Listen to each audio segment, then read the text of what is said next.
All right, in this video, we're going to talk about the regulation of gene expression in bacteria. Okay, so how is it that a bacteria regulates whether or not it's going to transcribe a particular gene?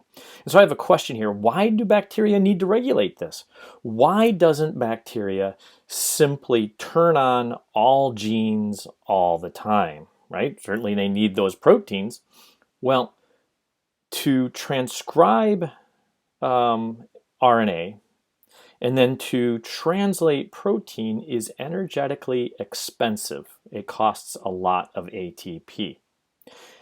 And even though a bacteria needs all of the proteins it produces, it doesn't necessarily need all those proteins all the time. So, any system that evolved to turn off the transcription of a gene that isn't necessary in a particular point in time is going to be advantageous to that bacteria. It's going to make that bacteria more efficient energy-wise. Okay, so over the course of evolutionary history, then forms of regulation have evolved for all cells, for single-celled organisms like bacteria, and for multicellular organisms like humans. Now, many bacterial genes are organized in operons. Let's take a look at an operon. This is the trip operon. And one thing you'll immediately notice is that it is a whole bunch of genes, right, that are all clumped together. Right? And these genes encode separate proteins, even though all of the genes are actually on the same mRNA. There are multiple start and stop codons here. There's a start codon here, read, write, until you hit that stop codon. And then there's a start codon here, read, write. And so even though it's a single messenger RNA, it leads to the production of multiple proteins. Now, each one of these proteins here are actually involved in the same biochemical process. In this particular example, in the trip operon, each one of these proteins are involved in the production of tryptophan. Now, this group of genes is controlled by a single promoter. And that is the definition of an operon. A bunch of genes that are all encoded in the same messenger RNA that all encodes separate proteins that are under the control of a single promoter. We don't have this in eukaryotes. In eukaryotes, it's one promoter, one gene. Now, some operons are considered repressible operons, meaning that their default state is that they are transcribing that RNA, they are making those proteins involved in the same biochemical pathway, in this case, the production of tryptophan. And we've seen this before. So there's two ways that we can regulate this biochemical pathway. We've already seen one, that's negative feedback inhibition, where tryptophan is an allosteric inhibitor of enzyme 1. But now there's another level of regulation that we're going to be looking at. Tryptophan is also involved in the transcription of the RNA that gives rise to these enzymes. And tryptophan is a negative regulator of that transcription. Okay, so the default state of this operon is to be on until there's plenty of tryptophan in the cell. At that point, tryptophan then represses the trip operon.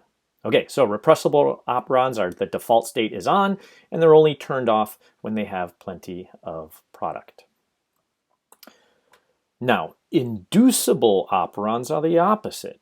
Inducible operons are the default state is to be off until the cell detects that, hey, we now need these proteins. Let's go ahead and turn this operon on. Let's induce it. Induce means to turn on. And we're going to study one of these inducible operons in quite a bit of detail. We're going to study what's called the Lac Operon of E. coli. So, E. coli has a particular trait, and that trait is that it can break down lactose. Okay? Lactose is a disaccharide. However, in order to do so, it needs a protein called galactoside permease that allows lactose into the cell. Now that lactose is in the cell, it needs the enzyme that hydrolyzes it, and that is called beta-galactosidase. That's going to be an enzyme that you're going to want to write down in your list, as is the permease. You'll want to write that down on your list of enzymes. Now, beta-galactosidase converts lactose into galactose and glucose. Both of these can now be used as energy sources in glycolysis. But again, in order for the bacteria to use lactose, it needs to have permease, it needs to have beta-galactosidase. Now, those two proteins are encoded by LacZ and LacY. And together with LacA, another protein that we're not really going to discuss here, are all encoded in the Lac Operon. So there's LacZ that encodes beta-galactosidase, LacY permease, LacA transacetylase. And all of them then encode a single messenger RNA. Now, a single messenger RNA that encodes more than one protein is said to be polycistronic. Okay, and then controlling this are three DNA sequences. A sequence called the operator, okay, that a particular protein binds. A sequence called the promoter. We know this. This is where the RNA polymerase is going to bind. And a sequence called the cap binding site, to which a protein called the cap will bind. And each one of these proteins have an important role in the regulation of transcription of these three genes. So, E. coli has the ability to sense its environment, right? It's only going to make these proteins and therefore transcribe this RNA if lactose is present. That's the only reason it needs these. So if lactose is not present, it's not going to waste its time making these proteins. So what happens when there's no lactose in the environment? Well, the default state is that the Lac Operon is turned off. And in order to understand that, we have to look at a completely different gene that is not involved in the Lac Operon. It's a gene called LacI, and it encodes a protein called the inhibitor, the Lac repressor. So this is a protein that is always being made, always being made, always being made. It's always there within the cell. And in its active state, this Lac repressor binds to the operator. Remember, the operator is a sequence of DNA, and this Lac repressor is a protein that recognizes that sequence and it binds, and when it does, RNA polymerase can no longer transcribe. Okay, so the default state is we've got the Lac repressor being made, and it's always being made, and when it's in its active state, it is bound to the operator and it inhibits the Lac Operon. Okay, now the next step is, let's think about this. When would the cell want to express LacZ and LacY and LacY? When would it want to make the permease protein and the beta-galactosidase? And the answer is, well, when there's lactose around to start to digest. Okay, now how is that going to be conveyed to the cell? How does the cell understand, okay, there's lactose around, let's start making stuff? Well, the trick here is, yes, I said that this protein is always being made. And I said in its active state, it's always in the operator. Active state. That implies that it has an inactive state, which means the Lac repressor must be an allosteric protein, a protein that has the ability to exist in an active and an inactive state, which means there must be some sort of regulatory molecule that binds to it that puts it in its inactive state. What molecule do you think that would be? If you said lactose, you'd be close, and that would be the most obvious regulatory inhibitor of the Lac repressor. Close, but not quite there. Turns out, when lactose enters the cell and it becomes a substrate for beta-galactosidase, most of it gets broken down, but some of it gets converted into an isomer called allolactose. Allo, Right? Allosteric, allo. This is going to be our allosteric inhibitor of the Lac repressor. Okay, so beta-galactosidase turns some of that lactose into our signal that the cell is going to use to read, hey, we've got lactose in the cell. Let's go ahead and start turning on that Lac Operon. How does it turn on the Lac Operon? Well, that allolactose is our inducer, because what it does is it binds to the repressor as an allosteric inhibitor, inactivating the repressor, nothing's binding the operator, and now RNA polymerase can transcribe. We get the RNA, we get the protein. So we say here, the inducer, allolactose, induces, turns on, by repressing, turning off the repressor, the Lac repressor. The inducer induces by repressing the repressor. If you remember that, and you remember what this phrase means, what is the inducer, what is it inducing, what is the repressor, and how is it being repressed, you will be able to understand this no problem. All right, well, we've got to complicate matters a little bit more. It turns out that E. coli is even smarter than what we gave it credit for. That not only does it like to eat lactose, and not only does it turn on the Lac Operon only when lactose is around, but it also prefers to eat glucose, right? Glucose doesn't require any other enzymes other than the ones in glycolysis. And so if there's a choice, E. coli would always prefer to eat glucose. It's much more efficient. So now we have another decision point in play. We have another environmental factor that E. coli is taking into account to determine whether or not to turn off the Lac Operon. Let's see the mechanics on how that regulation works. In order to understand this, we need to look at that third sequence of DNA, what we call the cap binding site, right there. To that cap binding site binds a protein called Catabolite Activating Protein, CAP. I think in the book it might also be called CRP, Catabolite Repressing Protein. Now, this cap protein binds the cap binding site, and it stabilizes RNA polymerases binding to the promoter. It helps RNA polymerase bind to that promoter. Without it, RNA polymerase doesn't really bind very well, right? RNA polymerase can transcribe some RNA in this particular state, but it really, really, really, really needs cap to help it bind to the promoter. Now, cap is only going to be active when it's bound to cyclic AMP. Cap, like the Lac repressor, is an allosteric protein. In this case, it's only in its active state when it's bound to our secondary messenger, cyclic AMP. So, here we have a situation in which cyclic AMP is available.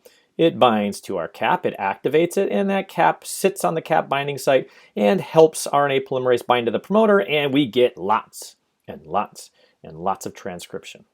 Now, this system here with cap binding to the cap binding site, this is the system in which the cell can detect glucose. So how does glucose come into play? Well, we know that when glucose is around, the cell doesn't want to transcribe this. It doesn't need to, because it would prefer to eat the glucose. It doesn't need to digest the lactose anymore. So this system somehow has to be turned off, which means we don't want the cap protein binding to the cap binding site, which means we don't want the cap protein to be active.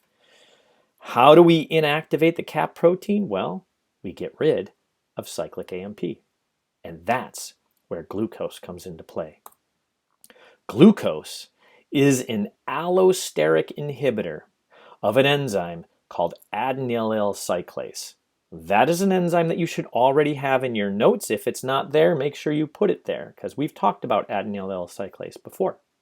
What adenylyl cyclase does is it produces cyclic AMP from ATP. And when there's glucose around, glucose inhibits this enzyme, which means that the cell no longer has a way to make cyclic AMP, which means that our cap protein is going to remain inactive, which means it is not going to be able to help RNA polymerase bind to the promoter, which means the Lac Operon is going to be turned off. Got it? All right. So that means that E. coli can sense two different environmental signals, lactose and glucose. And it has two separate systems on how those signals are integrated into the decision of whether or not to turn on the Lac Operon. Lactose is communicated through allolactose binding to the Lac repressor and turning it off. Glucose is conveyed by binding to adenyl L cyclase, turning it off, and thereby turning off the cap binding protein. Okay? So let's take a look at some various situations. What happens when we have a lot of glucose and we have a lot of lactose in the solution in which the bacteria finds itself? Well, if we have lots of lactose, that means we have lots of allolactose. That means we have the inducer binding to the repressor, which means the repressor is not binding to the operator. In that particular case, the Lac Operon is open and ready to go, but we have a problem. Since there's also a lot of glucose in play, we know we're not getting any cyclic AMP being made because glucose inhibits that, which means that there is no cyclic AMP binding to the cap protein, which means it remains inactive and therefore cannot help RNA polymerase bind the promoter, and therefore we have inhibition. The Lac Operon isn't being turned on. We call this catabolite repression. The Lac Operon is being repressed due to one of the catabolites that the bacteria is encountering, that being glucose. Now let's change the situation. Now suddenly the concentration of glucose has dwindled, but we still have lots of lactose. So we still have plenty of allolactose binding here. So our Lac repressor is still not binding that operator, but with no glucose, that means cyclic AMP is now getting made. Cyclic AMP binds to the cap protein. The cap protein is now active, right? It's because cyclic AMP is an allosteric activator. And that active cap binds to the cap binding site, and that is able to help RNA polymerase bind to the promoter, and we get expression of LAC-Z, LAC-Y, LAC-A. We get all of those important proteins being made, and now we can start to digest this high lactose since we no longer have glucose to digest. And finally, what happens if we don't have any glucose and we don't have any lactose? Well, with no lactose, that means that there's no allolactose, which means nothing's binding to this particular site on the allosteric protein here. So our Lac repressor binds the operator, turns stuff off. And then it doesn't matter whether we have high or low glucose because the Lac repressor is bound to the operator. We're not going to get anything there. Okay. So what we're going to go to next is talking about the same idea, the regulation of gene expression, the regulation of transcription, but in this case, in the context of eukaryotic organisms, and more specifically, eukaryotic multicellular organisms, which brings upon us even more complicated issues.